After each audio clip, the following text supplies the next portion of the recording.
Hello and welcome to the Gestalt IT Rundown. Today is Wednesday, October the 12th, and if you are a fan of Cajun food, you're in luck because today is National Gumbo Day.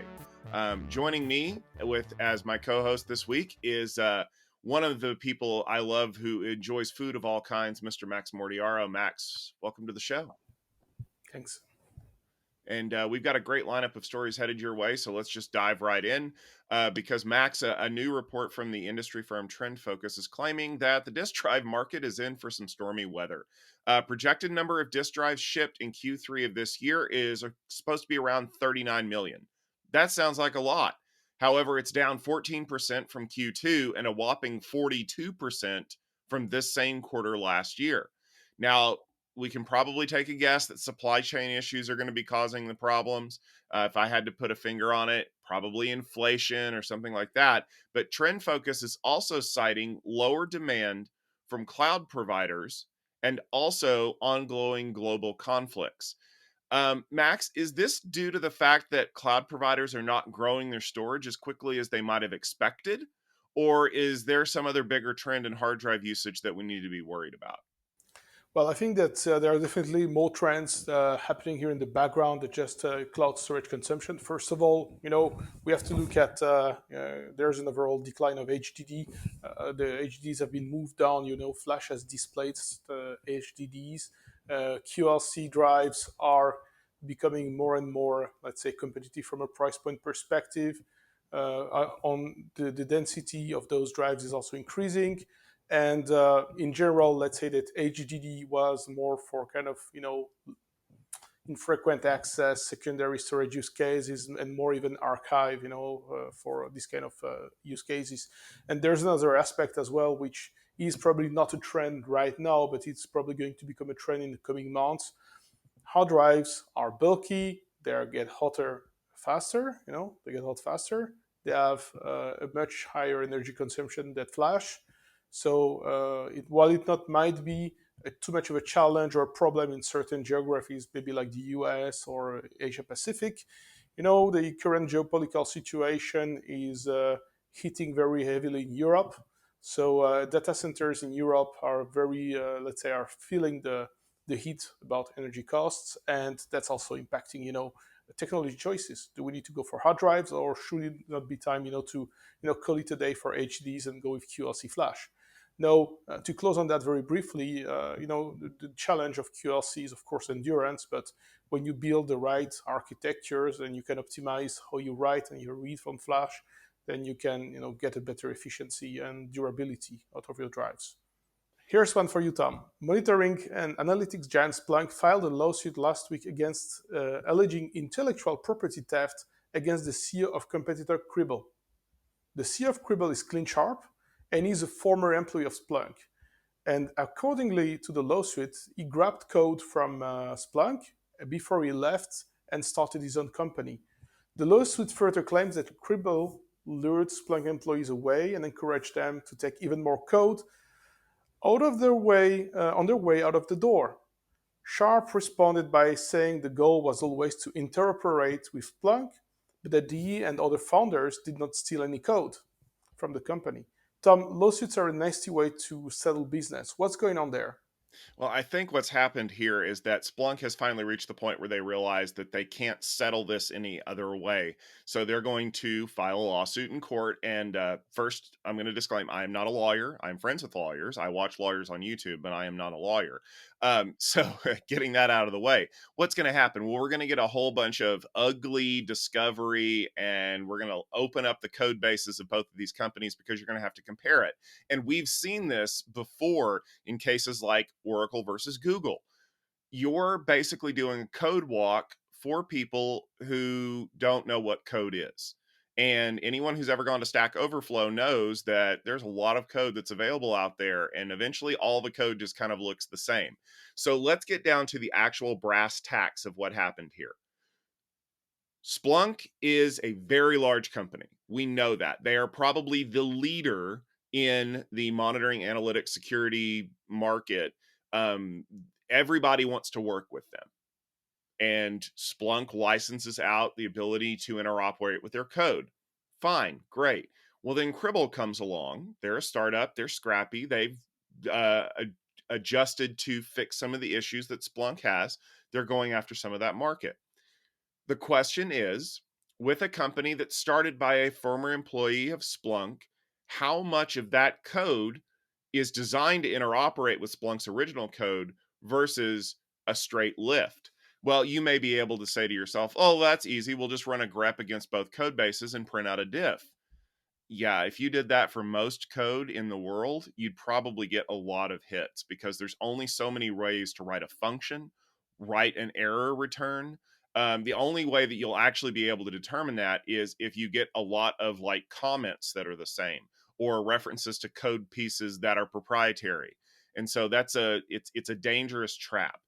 Here's the ultimate problem, and I empathize with the people at Cribl significantly because it is hard to build a tool that works the same as a tool you used to work on, because whether or not you realize it, you are incorporating methods that you are familiar with.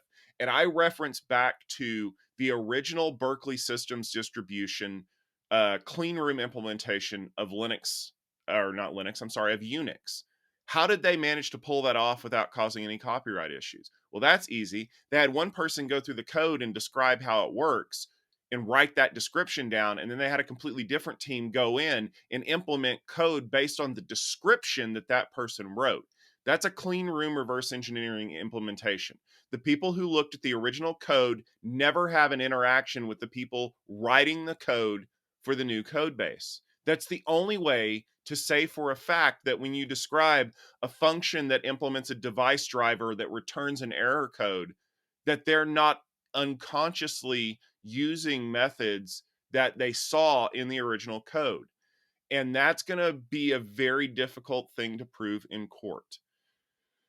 Ultimately, I think what's going to happen is that this case is going to settle, because the question of whether or not these companies want to have their code bases opened up for legal review is going to be extremely difficult on both sides of it. Somehow there's going to be a monetary settlement involved. I think where it broke down is that the settlement was originally going to be a very high number that Cribl didn't agree with. And so they're going to litigate this in court. I'm interested to see how this comes out because, like we saw with Oracle versus Google, this is going to be a very huge problem if it makes it to the point where a very learned legal scholar has to make decisions on code when he probably couldn't code his way out of a basic paper bag. Max, there was a story that came up that I know that was kind of near to your area of expertise, and it has to do with NVMe over Fabric. Now, if you're an NVMe over Fabric fan, you probably want to turn your head away for this because this is not going to be a popular story. News has come out this week that Pavilion Data, the last startup that was focused on NVMe over Fabric, has gone out of business. Now, the company looked like it might be on the mend last year when they hired a new CEO, Dario Zamorian, and raised $45 million in a funding round. Now, here's the catch, though, because you think, oh, they went out of business. They must have gone bankrupt and run out of cash. According to reports, that's not actually the case. It sounds like Zamorian and the board were trying to shop the company to be acquired like many of the other third generation NVMe over Fabric all flash storage companies were, and they couldn't make it happen. So then they turned around and said, well, we're going to need more money to land this, and they couldn't get any money either. So without a buyer and without more money, it's time to close up shop. Max, what does this mean not only for Pavilion Data, but kind of for the future of this NVMe over Fabric uh, idea? Well, it's going to be a brutal answer. Give the short, brutal answer, and then I'll develop on that. I think it means nothing for NVMe over Fabrics, as sad as it is for Pavilion Data. So there's a very interesting take on our friends from the Register, where they explain kind of the fate of all these all flash arrays and so on. And it was not just Pavilion Data. They had competition. There was E8 Storage, there was Accelero. Both were acquired by cloud providers, which means that the technology fundamentally, wasn't bad. I mean, the idea was interesting. It was based on performance and so on. But in the end, I mean, at least from my perspective, NVMe over Fabrics is, it's kind of a protocol, a feature. It's a way of, connecting things. And if you base your product entirely on that, then it's like if you base your entire concept of a car, and sorry for the very overused analogy, if you base your car on being electric and having a battery, well, fine, but what next? I mean, it's kind of a basic concept. And we've been evaluating in research I've been writing over the past 18 months. We've been evaluating a lot of storage solutions, and even if Pavilion data was very strong in terms of performance, the challenge it had compared to the solution is that it had no cloud integration capabilities, it had no data management features. So it was doing one thing, it was providing very high performance storage, but it was falling short on other things. So that's from a decision making perspective, if you look at a solution, and they have some other competitors which are still active in the space right now, well, you have to think, do I want ultimate performance, but then I need to build all of my integrations manually, or do I look for a solution which is perhaps, let's say, not 100% as fast, maybe 90 or 95% as fast, but offers a broader ecosystem? So I think that was the challenge there. That said, the technology they had developed, the architecture was really interesting. So it's always sad to see a company go. And with that, there is one last interesting story today, and it's about 5G and aviation frequencies. So the saga of the FAA versus 5G keeps flying along. In a new letter sent to the FCC by Aviation Spectrum Resources Incorporated, ASRI, if I say it right, which is a representative of several industry groups, the argument is made that the ban on C-band 5G should be permanent. The letter states that temporary ban put in place earlier this year preventing transmission in specific frequency ranges around US airports has had no significant impact on carriers and should be made permanent to prevent issues with aircraft systems.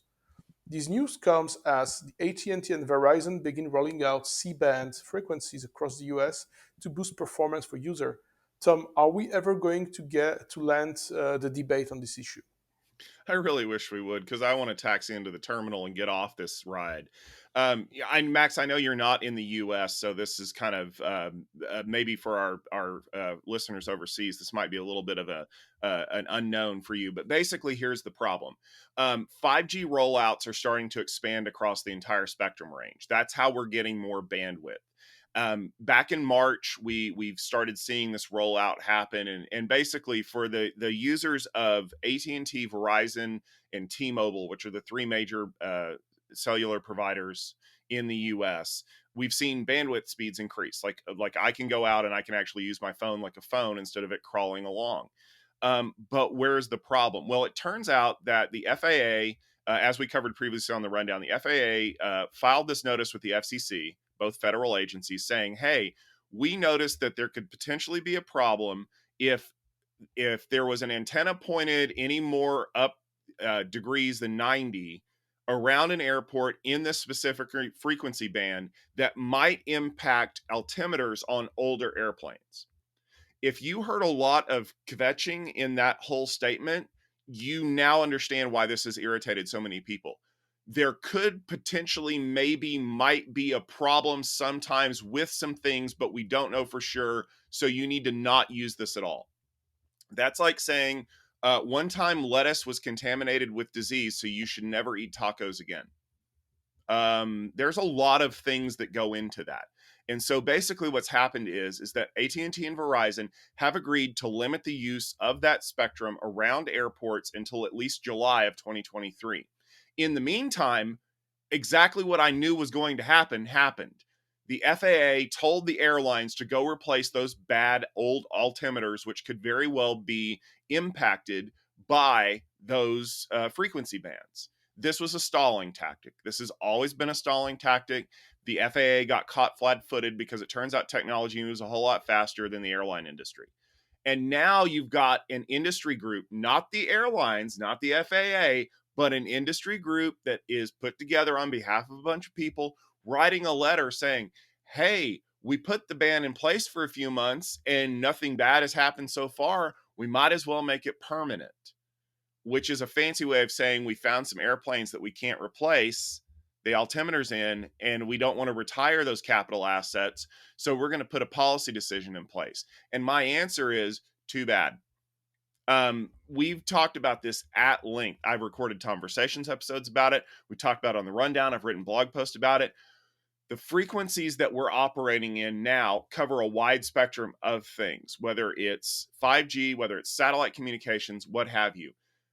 We have to get ready for this to happen. We have to put guards in place. And right now, we're putting all of that on the industry that's building the transmitters, whether it's 5G, whether it's Wi Fi, what have you. And it's about time for the impacted organizations to step up to the plate. Don't come to me anymore with these ideas of we need to ban this procedurally because otherwise something bad might happen. How about you tell me here's a 6-month moratorium, and in that time, here's what we're going to do to fix the problem on our side? Because if the FAA had come to the FCC and said, we need 8 months to get all of these altimeters replaced, that would have been a much better story than you might have to ban this whole thing permanently in this exclusion zone because in 50 years when we're running on new airframes this problem might still come up. And anyone out there who's listening to the story knows what happened the last time the FAA put a regulation in place for the FCC to prevent transmission problems. The cabin door has closed. You need to turn off the cellular transmission functionality of your mobile devices for the remainder of the flight. How many people out there on the rundown still do that? If you put your hands up, you're lying. So this is the problem. Once the rules put in place and made permanent, we're never going to be able to change it, or we're not going to be able to change it for a long time. So I think that this goes back to the FAA and their industry support groups needing to get off their butts and get things done instead of trying to legislate technology. All right, Max, we had one more story that we wanted to take a closer look at. I'll let you go ahead and read it in because it's not good news for Intel. It's not good news is an understatement, I guess. So, what's happening is that apparently there's been a kind of a BIOS source leak for Alder Lake architectures, and Intel is not happy that the source code for their Alder Lake BIOS has been has been leaked online. The UEFI code was nabbed by someone and posted to the internet as a 6 gigabyte file containing all kind of secret things. One of the big finds is a private key for Intel Boot Guard, which is a security feature designed to create a secure booting environment. So it's definitely a huge thing from a security perspective. There's been no official word on who leaked the data, but signs tend to point to an ODM in China that created a GitHub repository that was cloned and distributed rapidly. Tom, how bad is that for Intel? Anytime the private key for anything you use for signing a security file is leaked, it's a bad thing. Here's the problem. You're probably sitting there thinking to yourself, well, it's just a BIOS file. How bad can it be? I have one word for you: rootkit. I want you to think about how bad it could be if I had the private key for a trusted boot extension file for UEFI and I could throw something in the BIOS of your system, just even if it was all it was a shim that allowed me to go out and pull a rootkit down every time your system rebooted itself. Can you say persistence? And it's signed. It will never throw a warning because it's trusted. That's the thing. Look, I get it. Like, as soon as this came out, people were like, oh, this can't be the BIOS. It's too big. It's 6 gig. There's no BIOS file. You guys ever written out text files? Yeah, text files are enormous. And when those compile down, we're not pulling the whole thing in. This is a massive issue. And I'm not just talking about that signed boot key file. We've already got security researchers that are poring over these files looking for exploits. One security researcher said that he found a whole bunch of hidden CPU registers that can be called that will never show up in the system. That's bad. Like, you can now create essentially a level of invisible malware. Yeah, criminals are going to get a hold of it and it's going to do a whole lot of work. But think about the rise of state sponsored groups. Think about the rise of nation state on nation state hacking with these kinds of malware devices. Could you imagine what would happen if every Alder Lake CPU suddenly had signed malware running in the code? I mean, look at all of the problems that Intel has had already. Spectre, Meltdown, some of the breaches in SGX that we've seen, like some of the ability to read registers. Now I can invalidate all of that and just run code directly on these hidden registers in the CPU because, well, guess what? I have access to them.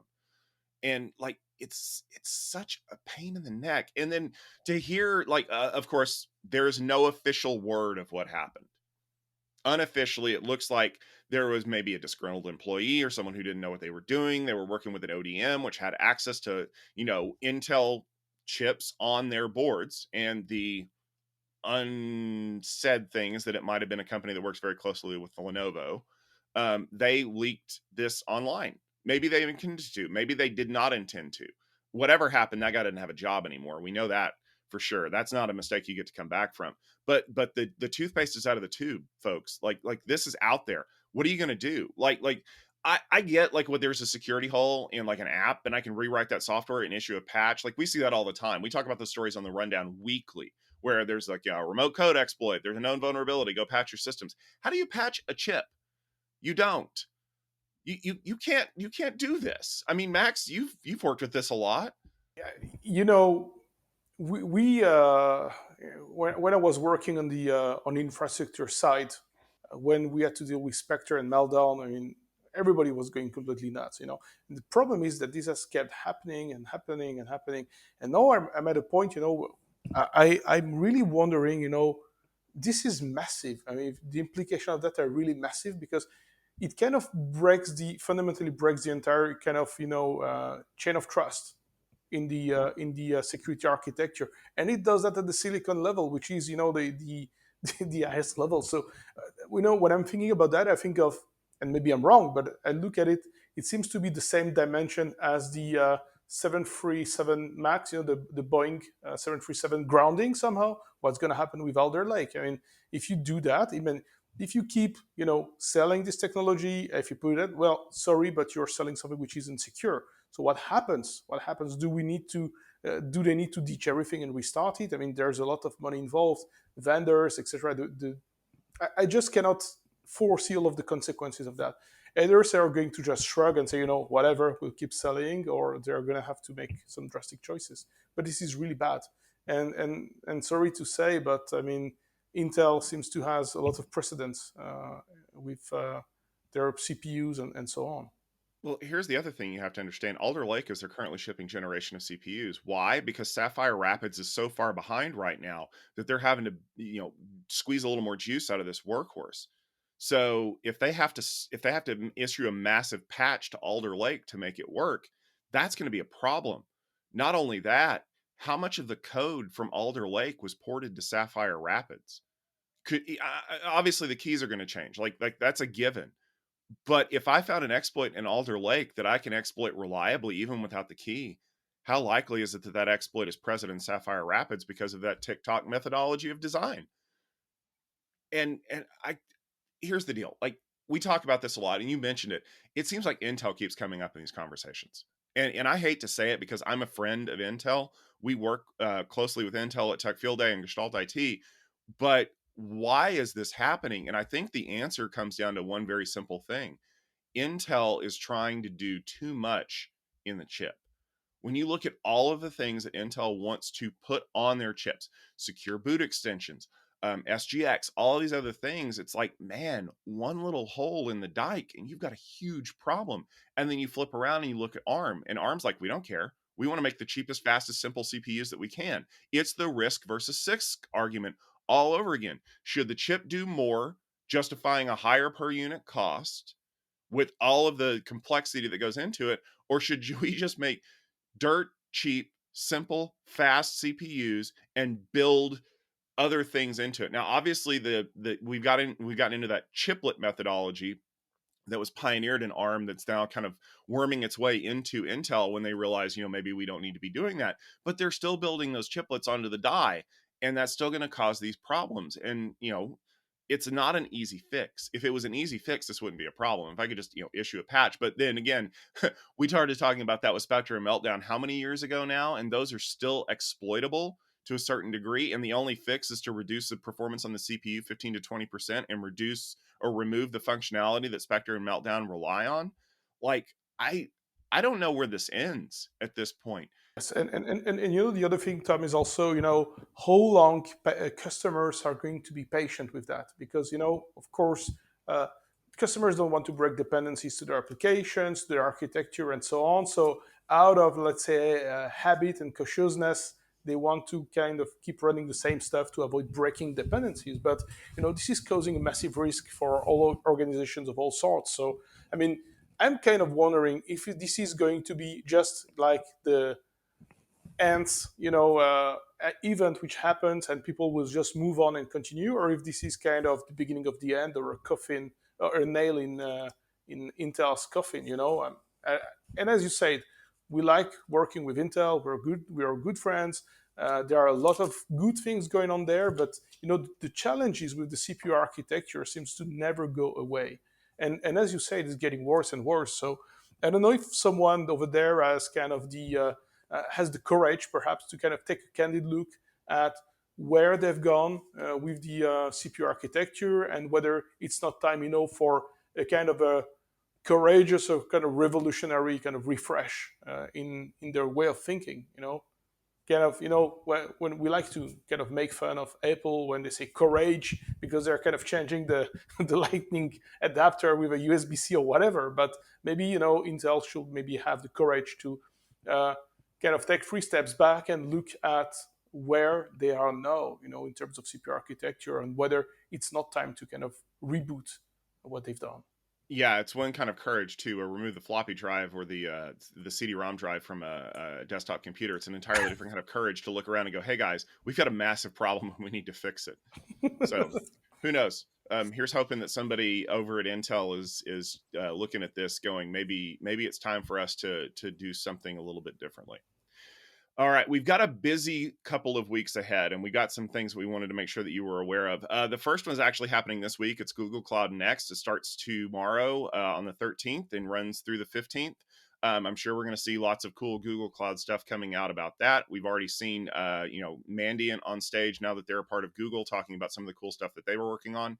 Next week is jam-packed. Oracle Cloud World will be going on the 17th through the 20th. We also have the CXL Forum, which is happening on the 18th through the 20th. And Tech Field Day 26 will be happening October 19th through the 21st. You definitely want to go to techfieldday.com and learn a little bit more about what's going on there. Stephen Foskett and the crew will be out in California. They'll be doing some stuff around not only Tech Field Day, but the CXL Summit.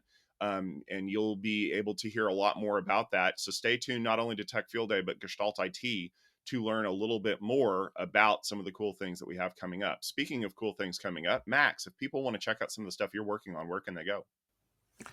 People can check us out at techunplug.io/blog to get the latest articles we've been covering. Awesome. And I highly recommend it. Max and his group are really great at analyzing the technology, especially on the server and cloud side. I rely on them quite frequently when I have to touch things that don't move packets, and totally check them out. And if you want to check out the rundown, we are here every Wednesday around 12:30 Eastern time with all of the fun and sometimes not so fun news that happens in the IT world. If you want to check us out on our YouTube channel, that's youtube.com/Gestalt IT video. Give us a like and a follow. That way you'll get notified whenever our new videos come out.